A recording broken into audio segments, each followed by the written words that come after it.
जवाब तो देना होगा। मैं आप सभी का स्वागत है। मैं हूं डॉक्टर अवधेश मिश्रा। छत्तीसगढ़ में प्रशासनिक गलियारों में राज्य गठन के बाद से लेके आज की तारीख तक कई प्रयोग किए गए, कई तरह की व्यवस्थाएं बदली गई, लेकिन कमोबेश परिणाम धरातल पे वही आते हैं जो अमूमन सरकारें चाहती है।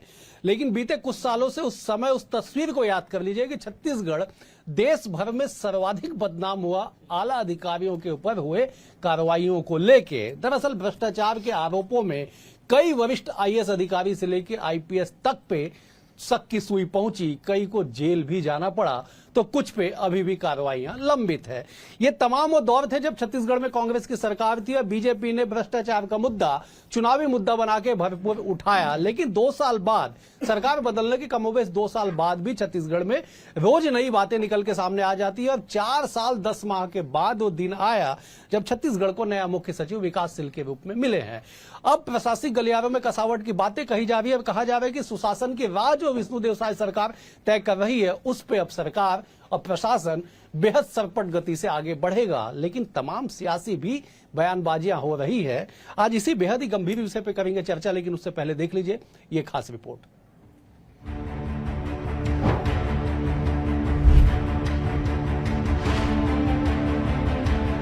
छत्तीसगढ़ की अफसरशाही ने पिछले 4 से 5 सालों में मानो रोलर कोस्टर की सवारी की है। कभी घोटालों के छींटे गंभीर आरोप के रूप में पड़े, तो कभी जेल की सलाखों की परछाई में अधिकारी नजर आए, तो कभी एक ही दिन में 5-5 आईपीएस के घरों पर एजेंसियों की दबिश हुई। ये दौर ऐसा रहा जहां प्रशासन की सख्ती से ज्यादा सियासत का खेल दिखा। लेकिन अब तस्वीर बदलने के संकेत मिल रहे हैं। पूरे 4 साल 10 महीने बाद प्रदेश को नया मुख्य सचिव मिला। वरिष्ठ आईएएस विकासशील की तैनाती के साथ ही ये साफ हो गया है कि अब बाबुओं की ढील ढाल व्यवस्था नहीं चलेगी। सूरत बदलते ही प्रशासनिक कसावट का आलम देखिए। मुख्यमंत्री विष्णुदेव साय ने विभागाध्यक्ष की समीक्षा बैठक कर अफसरों के लिए मंत्रालय में बायोमेट्रिक अटेंडेंस सिस्टम अनिवार्य कर दिया।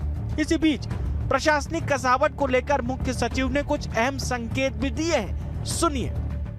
मुख्य सचिव के तौर पर मेरा काम कोई प्रयोग करने का नहीं है, ये मैं स्पष्ट कर देना चाहता हूँ। मेरी भूमिका जो है अधिकारियों की विभिन्न विभागों में सचिव स्तर के अधिकारी होते हैं, उनका काम होता है विभाग का संचालन करना अपने विभाग के मंत्री जी के मार्गदर्शन में। मुख्य सचिव का काम एक तय भूमिका है।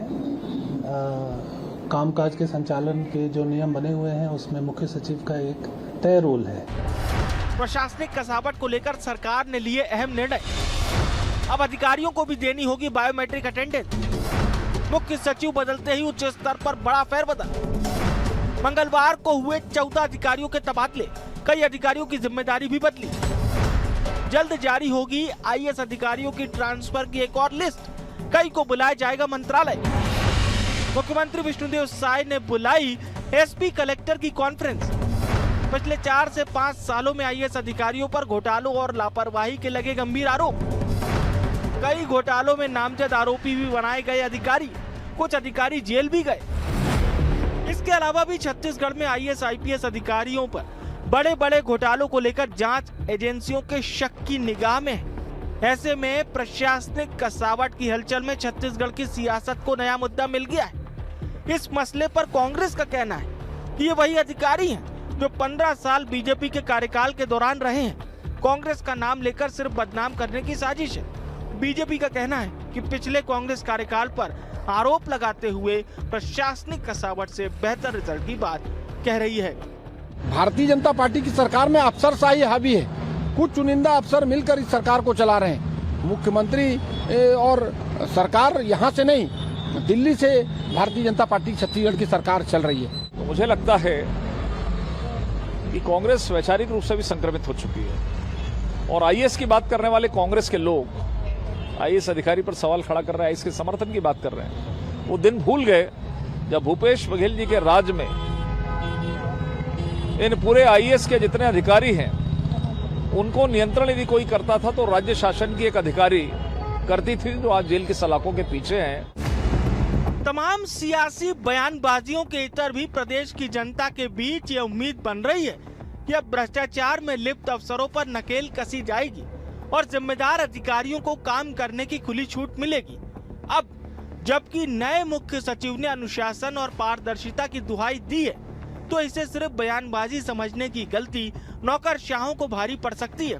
लेकिन सवाल यही है कि क्या कसावट वाकई अफसरों के कॉलर साफ सुथरी रखने में कामयाब होगी, या फिर राजनीति की ढाल में सब फिर से साफ सुथरे घोषित हो जाएंगे और सुशासन की राह पर चल रही सरकार पर इसका कितना प्रभाव पड़ेगा। Bureau report, BSTV Chhattisgarh. इस रिपोर्ट को देख के आप समझ गए होंगे कि छत्तीसगढ़ के प्रशासनिक गलियारों में हलचल क्यों है और क्यों अब चर्चा हो रही है कि प्रशासनिक गलियारों में कसावट होगा, जिसका असर परिणामों में दिखाई देगा। चले इसी विषय पे आज करते हैं चर्चा। 3 बेहद ही विद्वान प्रवक्ता, विद्वान नेता हमारे साथ मौजूद है। बीजेपी की ओर से उज्ज्वल दीपक जी हैं, वरिष्ठ नेता हैं, प्रवक्ता हैं। उज्ज्वल जी, बहुत स्वागत आपका। कांग्रेस की ओर से नितिन भंसाली जी है, प्रशासनिक गलियारों के बेहद जानकार हैं, वरिष्ठ नेता है। नितिन जी, आपका भी स्वागत है। सूबे के वरिष्ठ पत्रकार, सियासत और प्रशासनिक गलियारों की हर खबर रखने वाले अनिरुद्ध दुबे जी भी है। अनिरुद्ध जी, आपका भी बहुत बहुत स्वागत है। अनिरुद्ध जी, मैं चर्चा की शुरुआत आपसे करता हूं। 4 साल 10 माह बाद छत्तीसगढ़ में मुख्य सचिव का बदला जाना और प्रशासनिक गलियारों में बीते कुछ सालों में बेहद गंभीर आरोप लगना, IAS अधिकारियों का जेल जाना, एक ही दिन में छत्तीसगढ़ में 5 सीनियर IPS अधिकारियों के घर पे छापेमार कार्रवाई होना, उन तमाम दौर को देखते हुए जो नया परिवर्तन और नई राह दिखाई पड़ रही है, जरा इसकी समीक्षा एक बार दर्शकों के लिए कर दीजिए, फिर मैं आगे सवाल को बढ़ाता हूं। देखिए अवधेश जी, अभी की जो सरकार है छत्तीसगढ़ की 6वीं सरकार है, और जहां तक कि जो 5वीं सरकार की बात करूं मैं, और या पहले से भी हम शुरू से पूरे 5वें तक देखें तो एक बहुत गौर करने लायक बात है कि अलग अलग जो विषय रहते थे, तो छत्तीसगढ़ की छवि उसमें बनती थी, कहीं कहीं पर बिगड़ती थी। 2018 से 2023 का एक ऐसा पहला समय आया, उसके पहले 3 बार डॉक्टर रमन सिंह जी की सरकार थी, उसके पहले जोगी जी की सरकार थी। ऐसा आया कि यहाँ पे जो है मतलब सरकार के रहते में 3 IAS जेल की सलाखों के पीछे गए, कुछ अभी जा रहे हैं और कुछ हो सकता है भविष्य में और जाएं। और ये जो पूरा जो चला, तो इसका पूरा जो है उसका जो प्रचार प्रसार पूरे हिंदुस्तान में हुआ। मतलब कुल मिला के ये हुआ कि छत्तीसगढ़ जो है केवल राजशाही और ये जो अफसरशाही के क्या है भ्रष्टाचार का अड्डा बनकर रह गया है। तो निश्चित रूप से सरकार को इस दिशा में जो है छवि सुधारने की जरूरत थी। और एक चीज और है, मैं इस लाइन को बोल रहा हूं तो ये मत समझ लीजिएगा कि मैं विषय से भटक रहा हूं, संक्षेप में बोलूंगा उससे जुड़ी हुई बातों को, लेकिन गौर करिएगा। प्रख्यात फिल्मकार संजय लीला भंसाली का एक इंटरव्यू था, उसमें उन्होंने कहा था कि जब मैं वहां पे जब शूट चल रहा होता है तो मैं यूनिट के बीच में ऐसे कपड़ों में रहता हूं मैं कि अगर कहीं जो संजय लीला भंसाली की फोटो को नहीं देखा रहा होगा या पूर्व में प्रत्यक्ष नहीं देखा रहा होगा तो पहचान नहीं पाएगा कि उनमें से संजय लीला भंसाली कौन है।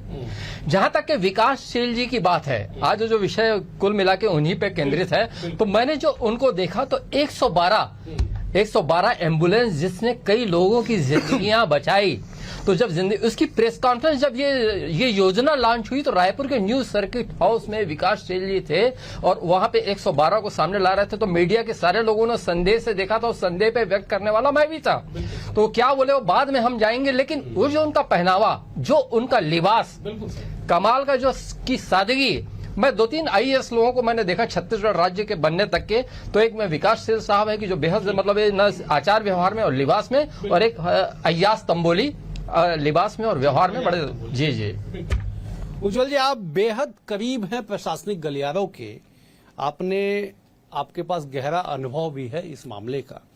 जब बताइएगा जो परिवर्तन छत्तीसगढ़ में हुआ और सरकार का जो स्लोगन है सुशासन की सरकार, सुशासन की राह, कितना फलीभूत होगा उस बात को याद करते हुए जिसका जिक्र आप लोग बतौर विपक्ष भरपूर तरीके से धरातल पे करते थे, राजनीतिक गलियारों में करते थे, और देश का इतिहास रहा कि एक दिन में 5 अधिकारियों के घर छापेमारी कर दी गई एजेंसियों के द्वारा। उज्ज्वल जी, अवधेश जी, 2018 से 23 का एक दौर रहा छत्तीसगढ़ में, जैसा अनिरुद्ध जी ने बताया। काला अध्याय था छत्तीसगढ़ के प्रशासनिक और राजनीतिक इतिहास में, जहां पर एक भ्रष्ट मुख्यमंत्री के कारण करियर खराब हुए, राजनेताओं के भी, व्यापारियों के भी और अधिकारियों के भी। भूपेश बघेल ने कई लोगों का करियर खराब किया, जिसके कारण लोग जेल में सड़ रहे थे या सड़ने वाले हैं। जैसा कि अनिरुद्ध जी ने बताया कि पहली बार ऐसा हुआ राज्य बनने के बाद कि कुछ आईएएस और आईपीएस अफसर जेल में गए, जिनका काम इस राज्य की नीति निर्धारण और लोगों को सजा दिलाने या न्याय दिलाने का होता है, वो खुद जेल के बेड़ियों के पीछे थे। अब समझिए बात को, ऐसा क्यों हो रहा था? क्योंकि राज्य की कमान प्रशासनिक हायरार्की में सबसे जो छोटा पद होता है, डीएसपी और एसडीएम, स्टेट सर्विस से जो चुने जाते हैं, राज्य की कमान उनके हाथ में दे दी गई थी। पुलिस सर्विस को एक डीएसपी चलाता था और आईएएस लोग को एक एसडीएम चलाती थी, एसडीएम लेवल के अफसर। देखिए, व्यक्ति का ज्ञान, परीक्षा, अनुभव, चीफ सेक्रेटरी का जो रैंक होता है, बहुत ही एक लंबा सफर, एसडीएम से लेकर कलेक्टर, सचिव, प्रिंसिपल सेक्रेटरी, एसीएस, फिर वो सीएस बनते हैं। उनको एक बड़ा दायरा होता है, बड़ा उनका अनुभव होता है। उसके बाद वो मुख्यमंत्री को और राज्य शासन को, राज्य को नई दिशा में बढ़ने के लिए नीति निर्धारण, ऐसी पॉलिसियों का निर्माण करते हैं जो राज्य को उत्तरोत्तर प्रगति की ओर ले जाता है। जब राज्य के कमान ऐसे अयोग्य, अशिक्षित, उतने शिक्षित नहीं थे और गैर अनुभवी लोगों के हाथ में था, तो ये होना लाजमी था। अब मैं बात करूंगा सुशासन की सरकार की। अब वो काला अध्याय में अभी भी लोगों को, कुछ आईपीएस, आईएएस और राज्य प्रशासनिक सेवा के अधिकारियों की वो जो हैबिट क्रिएशन हो गई। कुछ लोग उसी समय नौकरी में आए थे, वो 5 साल उनको लगा प्रशासन ऐसे ही चलता है, ऐसे ही कलेक्शन करके ऊपर पहुंचाया जाता है और बीच में कुछ कमीशन रख लिया जाता है। वो हैबिट क्रिएशन जो हो गया था 5 साल के दौर पे, धीरे धीरे जा रहा है। हमारे नए मुखिया विकासशील जी, आप देख रहे हैं, टेक्नोक्रेट है, इंजीनियर है, एडीबी में सेवाएं दी उन्होंने। राज्य के कई लोगों को नहीं मालूम एडीबी क्या होता है, एशियन डेवलपमेंट बैंक। राज्य की कई सड़कें एडीबी के फंड से बनी हुई है। मुझे मालूम रायपुर से कवर्धा तक की जो सड़क है वो एडीबी के फंड से बनी है।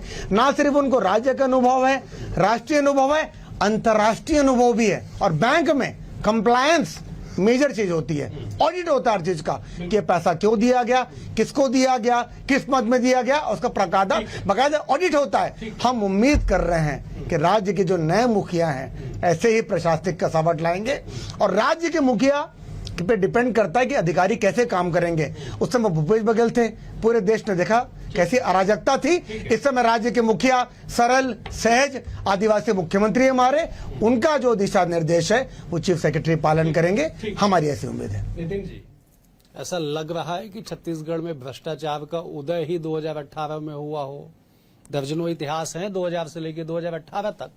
ताजा मामला देख लीजिए, हाई कोर्ट ने जजमेंट दिया कि अमुक मामले पे जाके सीबीआई की जांच कराइए, 15 अधिकारियों का नाम शामिल है। खैर, जब बताइए जो बदलाव हुआ है प्रशासनिक गलियारों में लंबे समय के बाद, और जो बातें आप लोग बतौर विपक्ष 2023 से लेकर 2025 सितंबर तक उठाते रहे हैं कि साहब प्रशासन नहीं, सरकार नहीं, उस पर कितना असर आपको लगता है कि पड़ेगा? नितिन जी, सबसे पहले छत्तीसगढ़ के मुख्य सचिव विकासशील जी का मैं आपकी डिबेट में पदभार ग्रहण करने हेतु उनका स्वागत करूंगा, अभिनंदन करूंगा।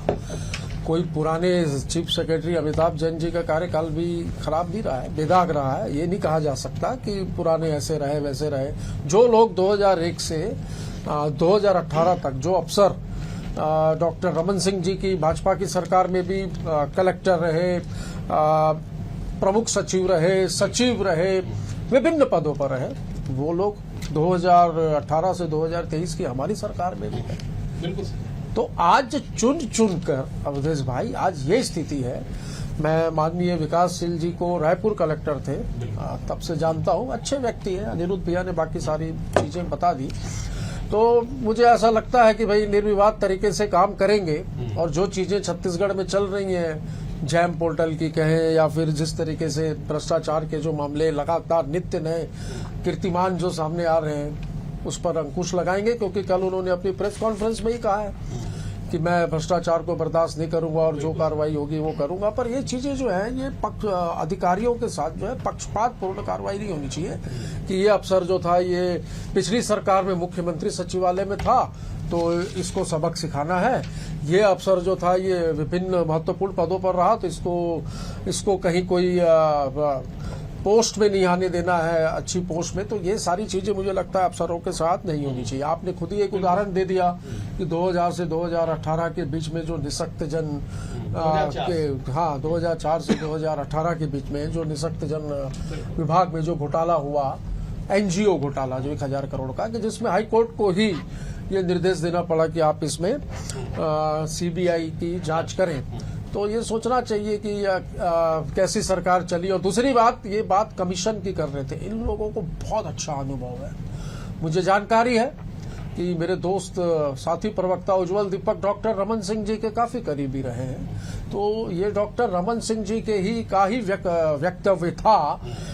2000 16 की बात है, रायगढ़ की कार्य समिति की बैठक में उन्होंने कहा था कि 1 साल कमीशन लेना बंद कर दो तो 15 साल हमारी सरकार और चलेगी। तो जब प्रदेश के मुखिया ने ही उस समय ये कहा था कमीशन लेना बंद कर दो, तो सरकार किसकी थी? सरकार इनकी थी। खुद ही उन्होंने ये स्वीकार किया कि उनकी सरकार में कमीशनखोरी चल रही है और उन्होंने इशारे में इसको रोक लगाने की बात भी कही। तो ये तो मुझे लगता है कमीशन कैसे लिया जाता है और कैसे भ्रष्टाचार किया जाता है उसमें मास्टर है।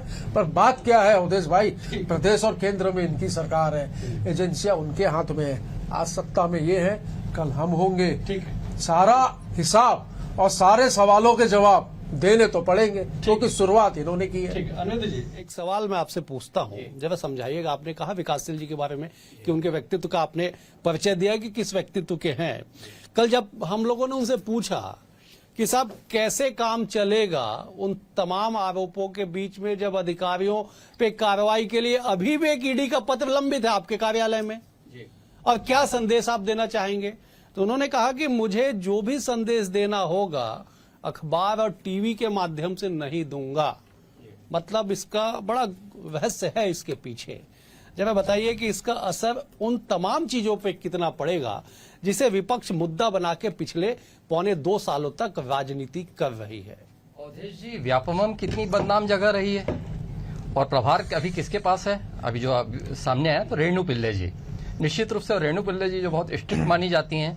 मतलब बदनाम जगह पे बिल्कुल किस जगह को क्या है, मतलब उसको संतुलित करना, बैलेंस करना और उसको ठीक करना, तो उनको लगा कि रेणु पिल्ले जी इस जगह के लिए उपयुक्त हैं। फिर आज विमानन, घरेलू उड़ाने, मतलब उसकी बात जो है 2004-5 से होती आ रही है। घरेलू उड़ानों को लेके आज तक कहीं कुछ मतलब व्यवस्था नहीं हो पाई। वो तो छोड़ दीजिए घरेलू उड़ाने, बिलासपुर एयरपोर्ट तक का मामला जो है आज तक उलझा हुआ है। और इतनी राजनीतिक आवाजें होती है, मीडिया के लोग आवाज उठाते हैं, तो वहां पे रवि मित्तल जी को जो है विमानन का अतिरिक्त प्रभार दिया। खैर, रायपुर कलेक्टर हैं जो अभी वर्तमान में डॉक्टर गौरव कुमार सिंह जी, एक वो बहुत पते की बात कहती हैं कि यहाँ पे अभी सिविक सेंस डेवलप करने की जरूरत है। और सिविक सेंस वाली बात जो है, इसका जवाब जो है मैंने कहा था कि पूर्व में जो बात हुई थी, मैंने कहा बाद में उसका और थोड़ा सा चित्रण करूंगा।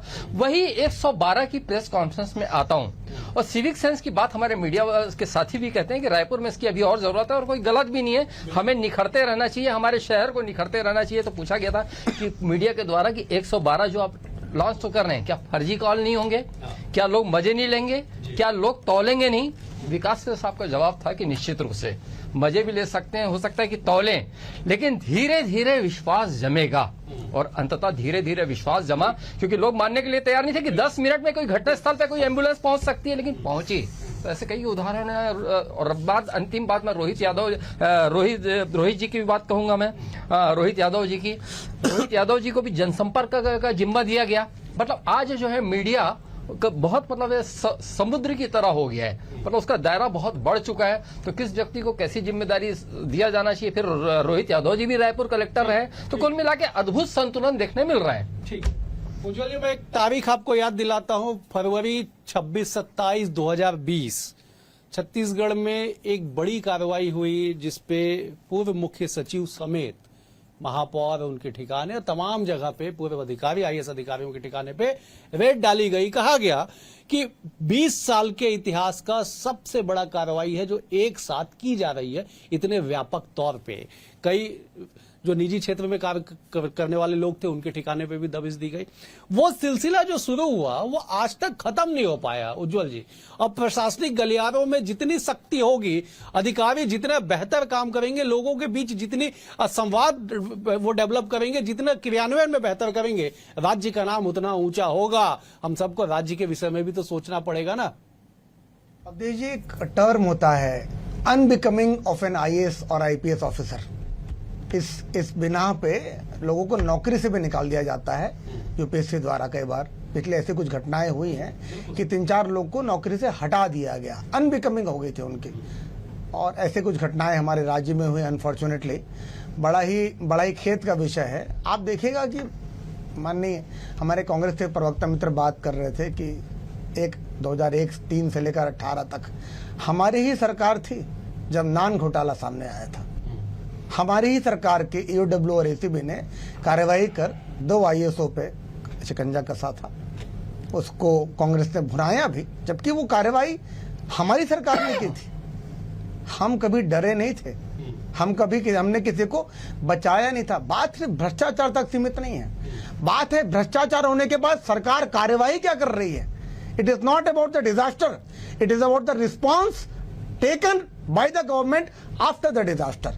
पिछले 5 सालों में कांग्रेस की सरकार जब थी, भ्रष्टाचार पे भ्रष्टाचार के नमूने आए रहे थे, लोग जेल जा रहे थे, पर मजाल है कि ईओडब्ल्यू एसीबी ने कोई कार्रवाई की हो। आप 2 साल के रिकॉर्ड उठा के देख लीजिए, ईओडब्ल्यू और एसीबी ने कितनी रेड मारी है अपनी ही सरकार के अधिकारियों पर। आप रिकॉर्ड निकालिए, पटवारी, तहसीलदार, इंजीनियर, सबको रंगे हाथों पकड़ा गया है। और ये क्या दर्शाता है कि हम डरते नहीं है अपनी सरकार के अधिकारियों पर कार्रवाई करने से, क्योंकि सरकार की स्पॉन्सरशिप नहीं है इन अधिकारियों को, सरकार प्राइवेट स्कीम नहीं है ये। ठीक है, जवाब दीजिए। चल क्या रहा है प्रदेश में? अभी मुझे लग रहा है लगभग 22 महीने सरकार बने यहाँ पर हो गए हैं छत्तीसगढ़ में। ये सिर्फ रेडी रेड चल रही है, इसको पकड़ो उसको छोड़ो, वहां से चार्जशीट करो, 5000 पन्नों की चार्जशीट भेजो जिसमें 10 पन्ने काम के होते हैं, बाकी 4990 पन्ने फोटोकॉपी के होते हैं। है कुछ भी नहीं, साबित कुछ भी नहीं होना है, कोर्ट में कोई मामला स्टैंड होना नहीं है। भाई इतना भ्रष्टाचार पे नकेल कसने की बात हो रही है। मेरे साथी प्रवक्ता बहुत फ्लो में बोल रहे हैं आज, अच्छा लगता है बोलते हैं। तो वो ननकी राम कंवर, पूर्व गृह मंत्री, पूर्व कृषि मंत्री, पूर्व सहकारिता मंत्री, वरिष्ठ नेता भारतीय जनता पार्टी के, भाई वो धरने पे बैठूंगा बोले है 4 तारीख को मुख्यमंत्री निवास के बाहर। और उन्होंने आरोप लगाया है कि वो कोरबा कलेक्टर जो है, कोई बंसल है, कौन है मुझे नाम ध्यान नहीं है, उनको वहां से हटाओ, वो पूर्ण रूप से भ्रष्टाचार में लिप्त है। तो एक पूर्व मंत्री को, भारतीय जनता पार्टी के वरिष्ठ मंत्री को पत्र लिखना पड़ रहा है और धरने में बैठने की जरूरत पड़ रही है। मतलब कैसा जय सिंह अग्रवाल जी का पत्र आपको याद है अवधेश जी? प्रशासन सेम कोरबा कलेक्टर, आवश्यकता उसके बावजूद नहीं हटाया गया था। जय सिंह अग्रवाल ने लिखा, इसलिए ननकी राम जी लिख रहे हैं। आप अपनी जिम्मेदारियों से भाग रहे हैं। अवधेश जी, इनके घर शीशे के होते हैं, लाइट बंद करके कपड़े बदलने चाहिए। छात्राओं को दुनिया नंगा देख लेती है। अनिरुद्ध भैया अभी एम्बुलेंस की सुविधाओं की बात कर रहे थे, विकासशील जी की बड़ी तारीफ की उन्होंने। मैं भी अच्छा अफसर मानता हूं उनको, ज्वाइन किए हैं। ईश्वर करे इस डिबेट को वो भी देखें, उनके संज्ञान में ये ला दूं कि महतारी वंदन जैसी जो एम्बुलेंस चल रही है उसमें छत्तीसगढ़ सरकार में शराब की तस्करी हो रही है। हाल ही में पकड़ी गई, 2 दिन पहले पकड़ी गई, तस्करी नहीं हो रही है। एक ड्राइवर ने किया, उसको पकड़ लिया गया और उसने कबूल किया। सामने पुलिस की गाड़ियां नहीं चल रही थी नितिन जी, आपकी सरकार की तरह। सामने पुलिस की गाड़ी, पीछे पुलिस की गाड़ी, बीच में ढेबर, ऐसा नहीं चल रहा था। पकड़ा गया और निकल गया, पकड़ा गया, तस्करी पकड़ी गई। डिस्ट्रीब्यूशन मॉडल नहीं चल रहा था। सितमगढ़ की निगाहों में निगाहें प्रायोजित नहीं है सरकार से, सरकार कार्रवाई कर रही है। ये जिस ढंग से सरकार चल रही है भाई, अरे पकड़ने में भी दिक्कत है आपको। मैं बता दूं खुले आप चाहते हैं तस्करी चलती है, मैं किसी का पक्ष नकली शराब अपने समय की बिकती है। छत्तीसगढ़ की इस भारतीय जनता पार्टी की सरकार में काम करने को तैयार नहीं है। इनके द्वारा अवधेश जी, जा रहा है, हमने पकड़े नकली शराब और उसका FIR की, मुझे समाप्त करना होगा। उसको आरोपी बनाना, ठीक है, उज्जवल जी मुझे समाप्त करना होगा। उज्जवल जी मुझे समाप्त करना होगा, समय का अभाव है। आप तीनों मेहमानों का बेहद शुक्रिया। उज्जवल जी आपका शुक्रिया, अनिरुद्ध जी आपका शुक्रिया, नितिन जी आपका भी बहुत बहुत शुक्रिया। कुल मिला के एक नेता के वक्तव्य को कोट कर देता हूं कि प्रशासन कैसा चलता है वो उस घुड़सवार के हाथों पर निर्भर करता है जो लगाम थाम के चलता है। अब देखना होगा कि छत्तीसगढ़ में मौजूदा सरकार के बचे हुए कार्यकाल में ये प्रशासन लगाम जो मुखिया है कितना खींच के रखेंगे और प्रशासनिक गलियारों में क्या कुछ होगा और जिस कामों के क्रियान्वयन की जिम्मेदारी उन पे होती है वो क्रियान्वयन धरातल पे कितना उतरता है। फिलहाल आज के लिए इतना ही, कल एक और विषय के साथ होगी मुलाकात। तब तक बने रहिए BSTV के साथ। नमस्कार।